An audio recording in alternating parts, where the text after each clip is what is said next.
Salut à tous et à toutes. On se retrouve une fois de plus sur Arsenal le podcast. Un podcast un peu particulier parce qu'on avait commencé la saison un petit peu dans ce format-là. On va forcément la conclure sur le même format. Je n'ai donc pas d'invité, je suis seulement avec Ibrahima Traoré. Salut Ibou. Salut Mansour. Ça va? J'espère que à la fin, ça ira mieux. Il est en stress, je vais vous dire pourquoi.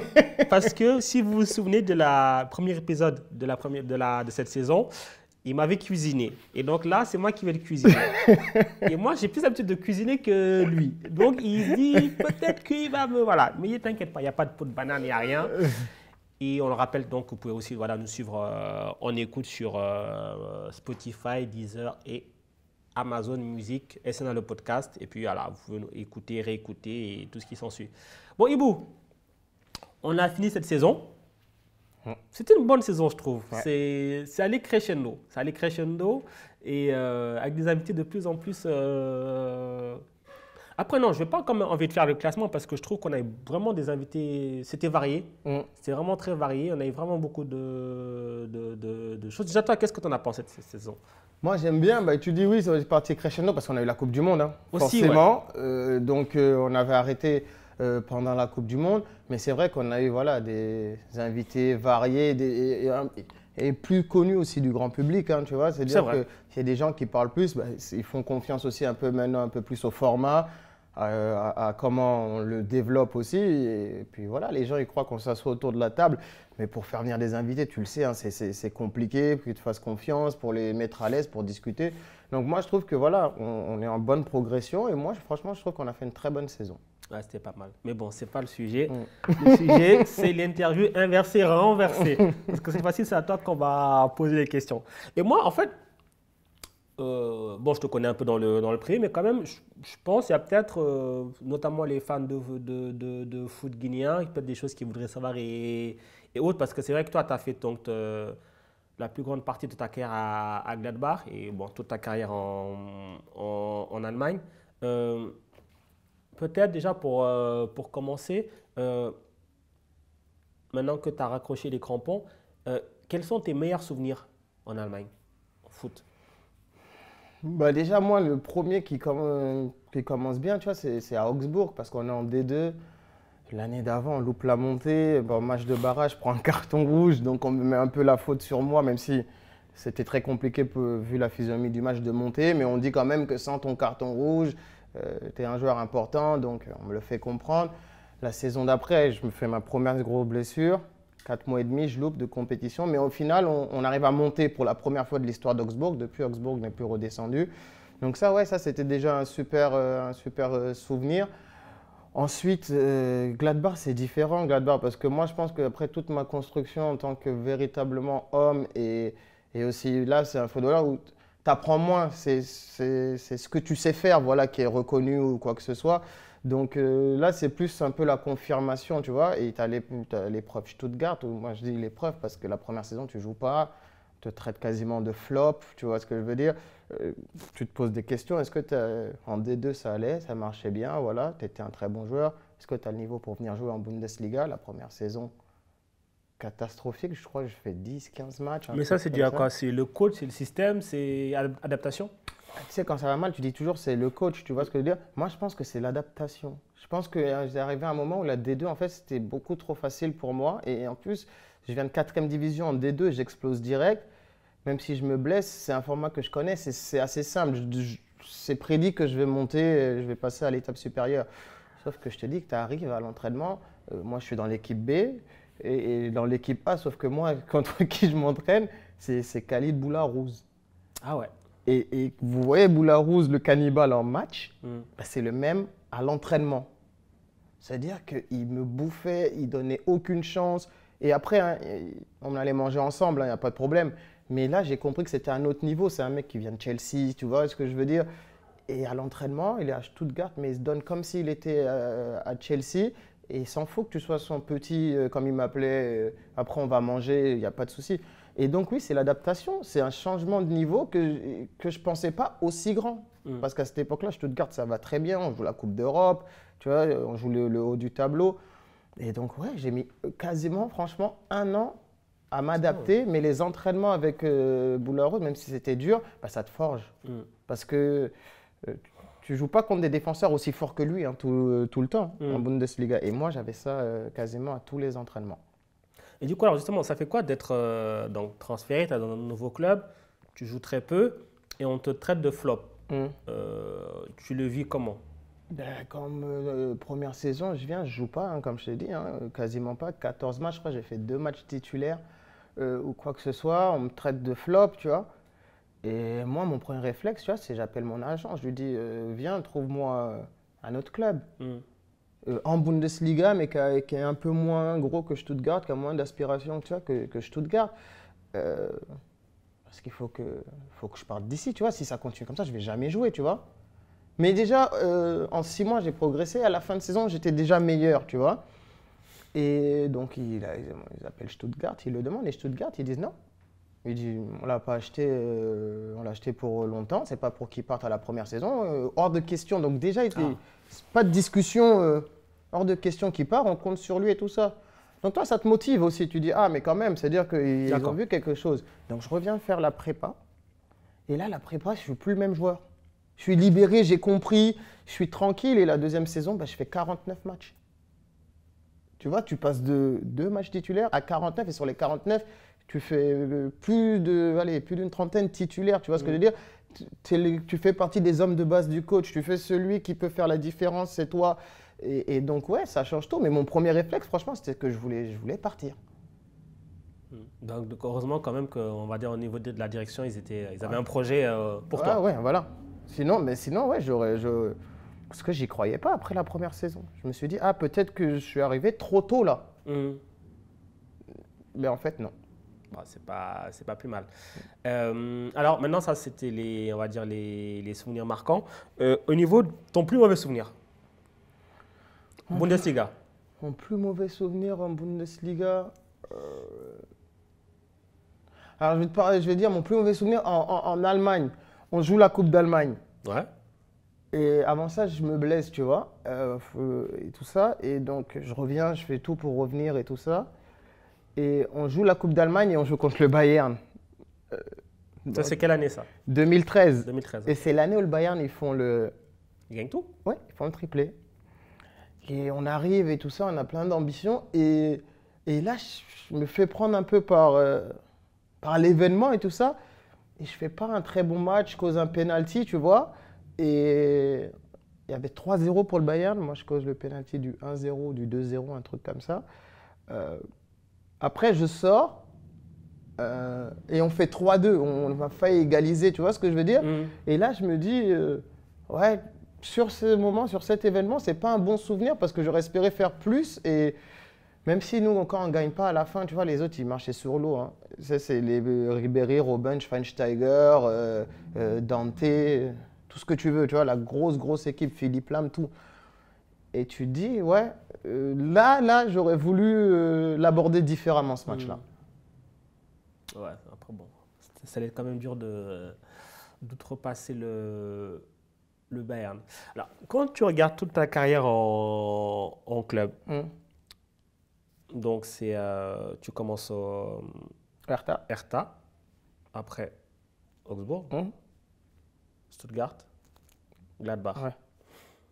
Est-ce que il y a un quelconque regret sur ce truc-là? Parce que moi, je trouve que c'est linéaire, en fait. C'est linéaire. Mais est-ce que quelque part, tu as un regret, tu te dis peut-être, peut-être si je n'avais pas été là, mais plutôt là, peut-être que… Après, c'est des choix que j'ai pris, que j'ai choisi moi-même, tu vois. D'accord. C'est-à-dire que j'avais des agents qui m'ont dit, OK, nous, comment on voit les choses, c'est que chaque club doit être meilleur que le précédent ou être dans une meilleure situation quand tu viens que le précédent. Gladbach, Stuttgart, c'est des clubs historiques en Allemagne pour ceux qui s'intéressent et qui savent. Et à l'époque où je parle de Stuttgart, Gladbach, ils sont dans une meilleure période. Mais à la base, je ne vais pas aller à Gladbach.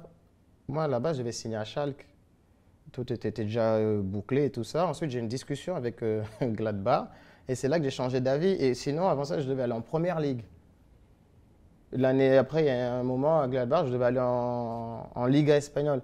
Mais je me sentais bien, moi, en Allemagne. J'étais content, c'est un football qui me convenait. J'aime bien la vie allemande. Je me considère Comme un Allemand, tu vois. Je parle la langue, j'ai fait toute ma vie quasiment là-bas. 15 ans, plus de 15 ans, tu vois. Euh, donc, je me dis, changer quelque chose, c'est est-ce que peut-être tu dis, voilà, il n'a pas manqué le Bayern ou le Dortmund? C'est ça, en fait, la question. Oui, sûrement. Sûrement, mais moi, j'ai été beaucoup blessé. J'ai mis du temps à m'adapter aussi à la Bundesliga. Mais sinon, franchement, j'ai zéro regret. Je suis très, très fier. Mais c'est vrai que oui, peut-être qu'à un moment, tu t'aurais dit, il manquait peut-être quelque chose, je ne sais pas, hein, pour aller dans un de ces deux clubs-là. Ouais. Alors, à côté de ça, tu as aussi joué avec la section de Guinée. Tu en as été le capitaine. Tu as fait 3 CAN. 3 CAN. 3 CAN, ouais. C'est quoi ton meilleur souvenir de CAN? La première. La première CAN, c'est 2012 au Gabon. Ouais. On sort au premier tour, mais on est fort. C'est paradoxal, on sort au premier tour. Hein, c'est la seule CAN où on n'est pas que moi dans les 3 que j'ai fait où on est sorti au premier tour. Mais voilà, il y avait un mélange entre les anciens, tu vois. Djambobo Baldé, Pascal Fendouno, les anciens, Ismaël Bangoura. Tu vois ou pas des gens que nous on a regardé petits où tu dis Pascal joue une CAN pour nous, tu sais, les Guinéens avec Pascal. Ça veut dire quelque chose. Lui, il était vers la fin. Et nous, il y avait la nouvelle génération qui arrivait. Sadio Diallo, il y avait moi, il y avait Razagui, Lars Bangoura et tout ça. Et en fait, il y a eu un bon mélange. Mais parce qu'il y a eu aussi ce respect envers les anciens. Il y a eu cette hiérarchie de, voilà, les anciens ils s'occupent de tout ce qui est, on va dire, l'extra sportif, de la vie de groupe et tout ça. Et nous, les jeunes, on est épanouis, jouer juste au foot, tu vois. Et on avait bien joué. On perd contre le Mali. On ne doit jamais perdre ce match-là, tu vois. Après, on gagne 6-1 contre le Botswana et on fait 1-1 contre le Ghana. Donc, le premier match, ça nous a plombé. Et là, c'est vraiment, je pense, on passe. Mais après, c'est facile de dire ça. Je pense que si on passe, avec la confiance qu'on avait et comment on était en train de jouer, on aurait pu faire quelque chose. Ouais, moi, franchement, c'est celui-là mon meilleur souvenir en sélection. La première. Après, donc, il y en a 2 autres. Il y a un épisode dont les gens ont beaucoup parlé. C'est l'épisode et une altercation entre, comment il s'appelle encore, François Kamano et Simon Falette. Il y a eu beaucoup de versions. Il y a beaucoup de choses. Tu es le capitaine à l'époque d'ailleurs. Il y a beaucoup de choses qui ont dit oui, machin, il y a des clans, il y a ci, il y a ça. Moi, je veux savoir comment ça se passe à l'époque et comment s'est passée cette fameuse altercation.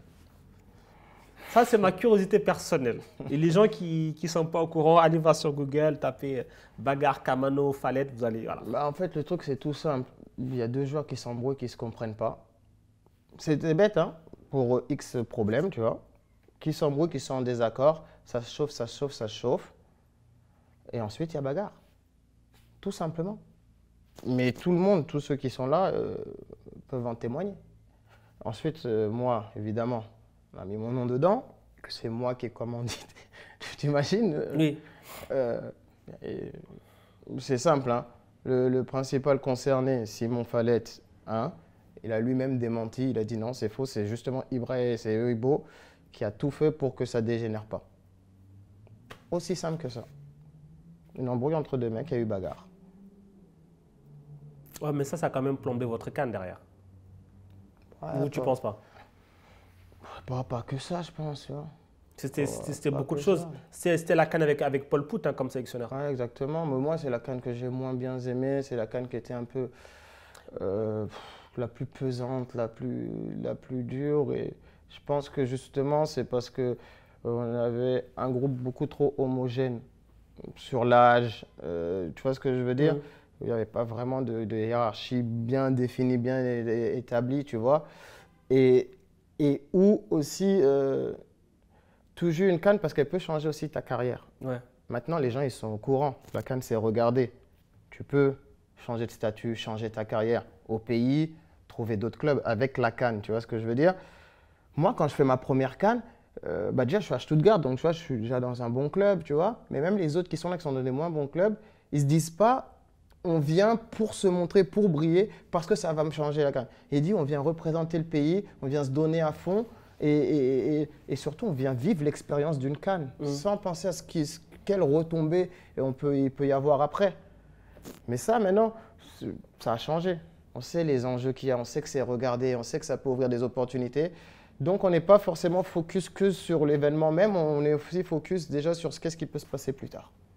Alors, maintenant, quel regard tu portes un petit peu sur justement cette sélection de Guinée, vu que maintenant tu es un observateur extérieur.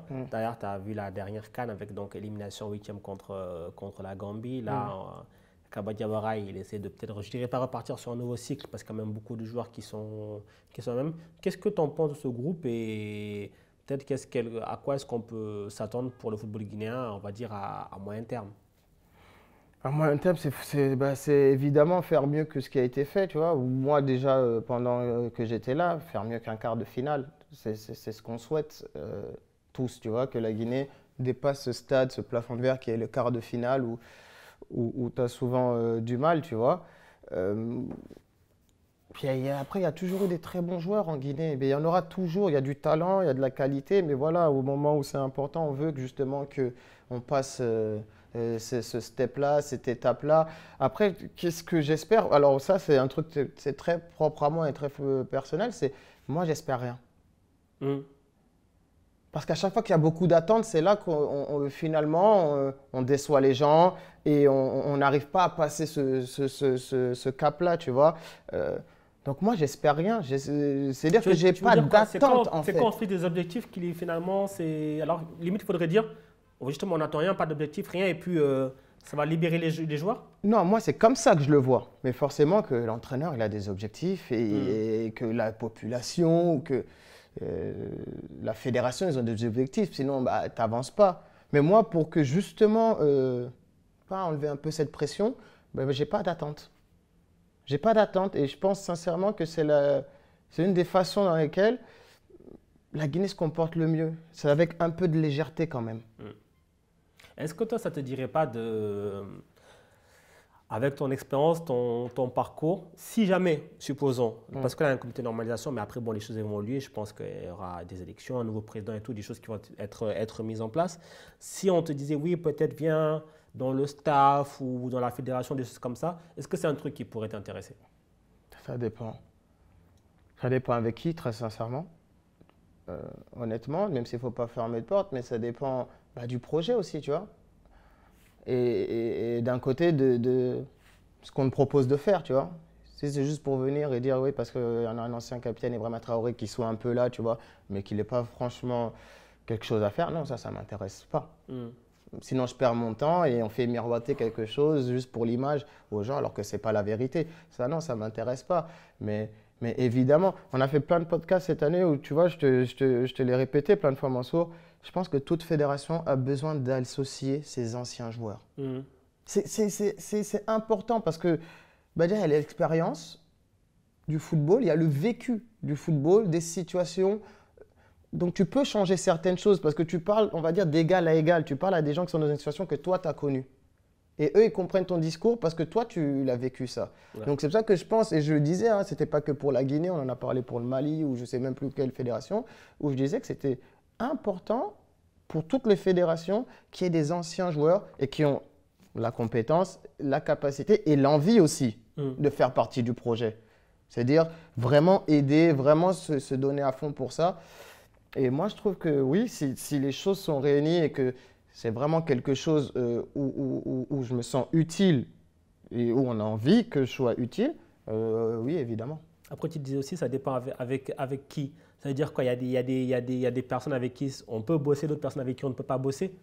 Mais ça, je pense que c'est un peu partout pareil. C'est aussi une question d'affinité que tu as avec certaines personnes et avec d'autres non. Tu vois? Mais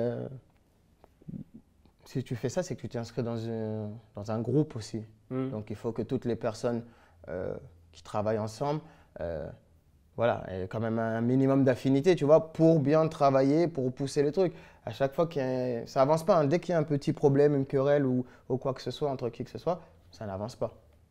Donc, c'est pour ça que je dis, ouais, avec qui? C'est avec des personnes aussi avec qui vous avez une vision déjà commune et que l'aspect prioritaire, c'est le travail.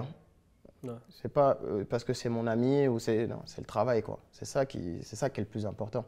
Alors, souvent sur les réseaux sociaux aussi, même les supporters, souvent ils parlent un peu des comportements des joueurs guinéens qui...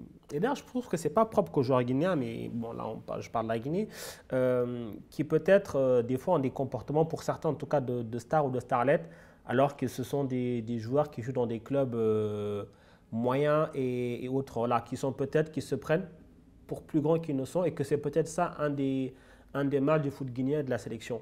Toi, tu penses que c'est vrai ou pas? Ou en tout cas, est-ce que c'est comme ça que tu vois les choses? Je sais pas parce que, en fait, la vérité, c'est qu'il y a un autre aspect aussi.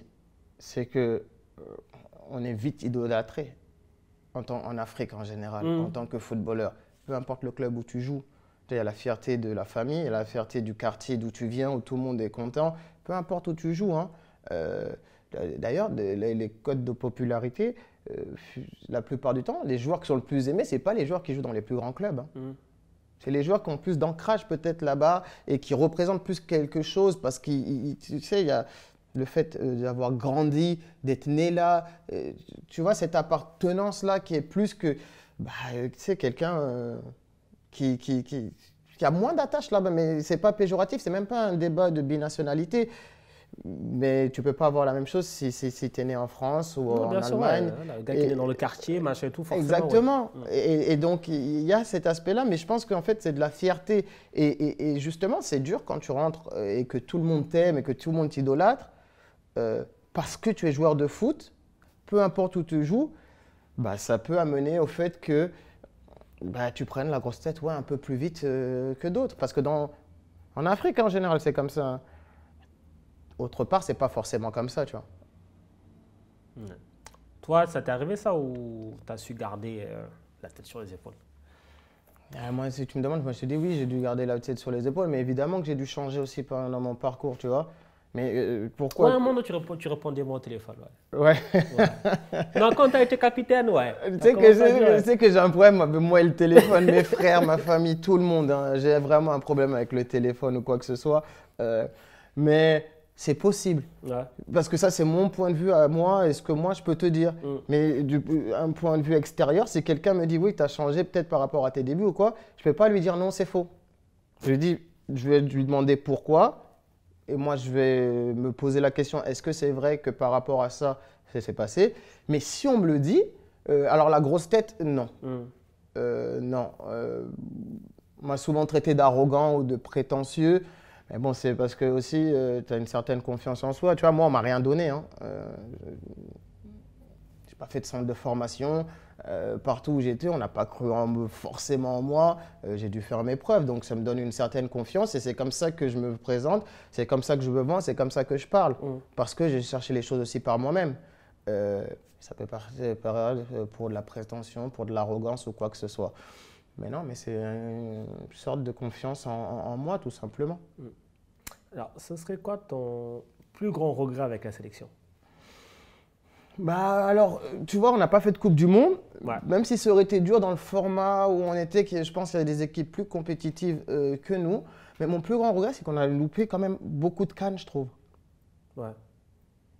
Beaucoup de CAN, on en a loupé beaucoup de CAN pendant mon passage, tu vois. Et ça, je trouve que ouais, c'est un peu un échec. On n'aurait pas dû louper autant de CAN. Encore une, ça va, mais je crois que j'en ai loupé 3, 4. Ouais, t'aurais pu faire pas mal de cannes, ouais. Ouais, T'aurais au pu final, atteindre le record. c'est bien d'avoir fait 3 CAN, mais moi, j'estime que j'aurais dû jouer voilà, 5 CAN, Ouais. tu vois. Et je trouve que j'ai pas joué assez de CAN. Et, et là, je dis pas la faute des autres, c'est même moi le premier, tu vois ou pas. On a loupé trop de CAN. Et moi, ça c'est un vrai regret parce que quand tu goûtes à une canne, crois-moi, tu as envie d'y aller tout le temps. C'est vrai, c'est particulier, tu vois. Je te jure que c'est vrai. Ça te parle du folklore qu'il y a. Ça fait partie du truc aussi. Et tu l'aimes bien, ça, cette ambiance qu'il y a. Nous, on vient des quartiers ici. Quand il y a une canne, ça s'arrête pendant un mois. Il y a ton pote qui chante, voilà. Tu le comprends, tu le sais, tu vois, même sur les réseaux sociaux, même si des fois je trouve qu'on abuse et qu'on dépasse très vite les limites. Mais ça a une saveur particulière. Donc, ouais, j'aurais voulu vivre plus de Cannes. Mais est-ce que, c'est la prochaine question, je vais mixer les deux. Ça ne te dirait pas d'en vivre comme entraîneur ou sélectionneur? Est-ce que toi, entraîneur, c'est un truc auquel tu penses parce qu'il y a maintenant de plus en plus d'anciens joueurs qui passent les diplômes pour pas forcément le devenir, mais se dire au cas où, au moins j'ai les diplômes. Est-ce que toi, c'est un truc auquel tu penses ou pas du tout? Plus tu es plus tourné vers ce que tu fais désormais autour des médias et autres? Non, forcément, je pense qu'un jour, je vais le passer, mon diplôme, tu vois. C'est sûr, tu vois, parce que tu as forcément une période de transition. Il y en a qui reprennent tout de suite après. Moi, j'avais besoin d'avoir une période de transition après le football pour un peu, pour être dedans, mais pour, voilà, c'est bien dire, ouais, c'est bon, je suis plus joueur. Ouais. Et pas traîner ça pendant longtemps, tu vois. Ça arrive à plein de monde. On en a eu des invités qui nous ont parlé de ça, tu vois, ben, la petite mort qu'on dit, tu vois. Mais pour être au plus près de ce qui se rapproche le plus de la carrière de joueur, c'est forcément d'être entraîneur ou d'être dans l'encadrement ou même pas forcément entraîneur d'une équipe professionnelle ou de la sélection. Des jeunes, transmettre tes idées, transmettre ce que tu as compris, ce que tu as connu dans le football aux gens. Et c'est ce qui se rapproche le plus de cette adrénaline-là. Donc forcément, pour ça, oui, je vais le passer, mon diplôme, un jour. Et je pense que c'est plus pour se dire, je suis prêt, je suis armé. Quand cette adrénaline-là, elle revient, de vouloir être sur le terrain, être là au quotidien, se dire, ouais, c'est bon, j'ai fait les choses avant. Alors justement, on va faire un cas pratique. On va te demander ton 11. Parce que justement, tu as quand même une certaine longévité en section de Guinée. Et tu as aussi voilà, toute cette carrière en club. Je vais te demander ton 11. Tous les joueurs avec qui tu as pu jouer, que ce soit sélection ou club, de nous faire ton 11. C'est le classique, on a tous fait un 11. Je sais. Voilà. Alors, au goal, c'est que Yann Sommer. Ouais. Je peux Bon, pas pas celui du Bayern par contre. Hein. Moins bon, c'est vrai. Moi, je ne comprends pas d'ailleurs ce qui est Bayern. On dirait peut-être. Pourtant, c'est un très bon gardien, je trouve. Mais... Yann Sommer, c'est même plus qu'un très bon gardien. Donc, ouais, forcément, Yann Sommer. Arrière gauche, je suis obligé de mettre mon gars Arthur Boca. Ouais. Je suis obligé de mettre mon. Époque Stuttgart. Hein. Ah oui, mais c'est avec lui, c'est là que j'ai joué avec lui, Arthur Boca. Dans l'axe, Antonio Rüdiger. On a joué ensemble à Stuttgart, mais pour ce qui est devenu Antonio Rüdiger maintenant, c'est quand même. Il faudra que tu me le présentes, c'est bien d'avoir des gens comme ça dans les contacts. Non, mais je te le présente. En plus, il est d'origine quoi, Sierra Leonaise? Sierra Leonaise. Ouais, franchement, on peut faire un truc là. Même tu sais, un FaceTime, je prends. Antonio Rüdiger, donc Boca Rüdiger. Okay. Ouais.